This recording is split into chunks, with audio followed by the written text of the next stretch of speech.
Roger Cox, a Dutch lawyer in private practice in the city of Maastricht, had high hopes for the 2009 Copenhagen climate change talks, and he was bitterly disappointed at their failure. In his view, that failure clearly demonstrated that the democratic process alone couldn't possibly avert the looming climate change catastrophe. Well then, could citizens sue their governments for failing to take effective action to protect their people? Roger Cox wrote a book about that idea, and in 2012, in concert with 900 citizens and a remarkable Dutch organization called the Urgenda Foundation, he took the government of the Netherlands to court to demand drastic cuts in Dutch emissions. In June 2015, they won, and the ripples of their victory are being felt in courtrooms and legislatures all around the world. Well, obviously 2009 was the much anticipated summit in Copenhagen, the climate summit in Copenhagen, and everybody expected a lot from that summit. Basically, everybody agreed that that was the final point where we had to agree on an international convention on burden sharing with regard to emission reductions. And if we wouldn't be able to reach such an agreement in Copenhagen, then the staying below 2 degrees would become almost impossible. And then Copenhagen failed. So this much anticipated summit failed.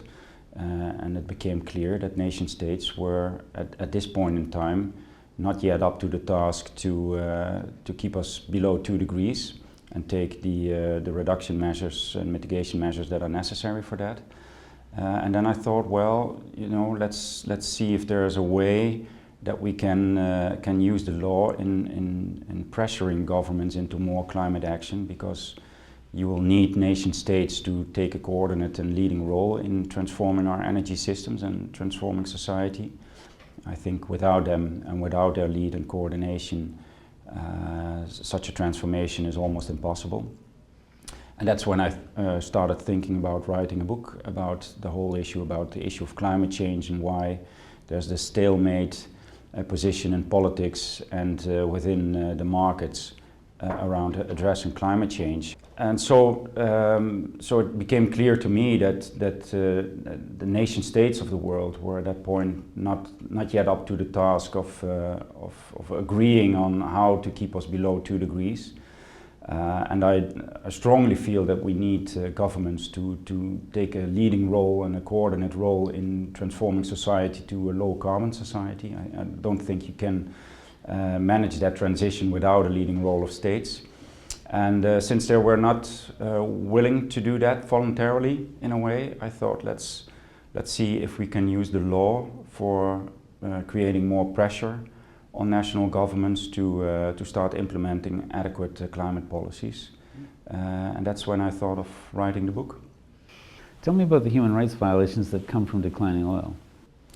Well, the situation is this: once a heavy decline of oil exploration would occur, you will find that transporting our goods around the world will become much more expensive because of the costs of oil. If you look at agricultural production, we use oil at all levels of production, be it from using fertilizer as an oil-derived product to using the machinery to harvest the land, the transportation of the goods to markets, the use of freezers for keeping them stored for a certain period of time, the plastics for it to pack it, people running their cars to the supermarkets to fetch the food, etc.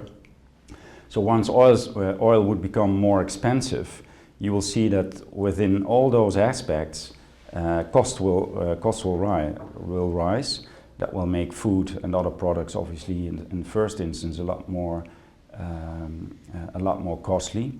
And in the end of the day, even if that would drag on, mobility would as such shrink, because you would have not enough oil available for getting all the goods transported around the world.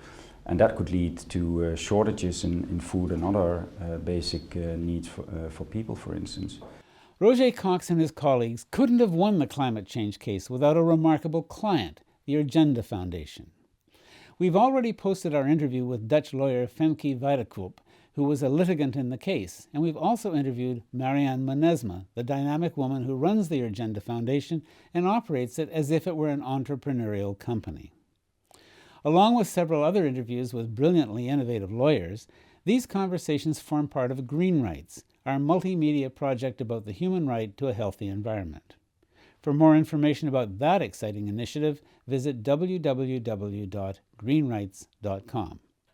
For that project and for the Green Interview, I'm Silver Donald Cameron.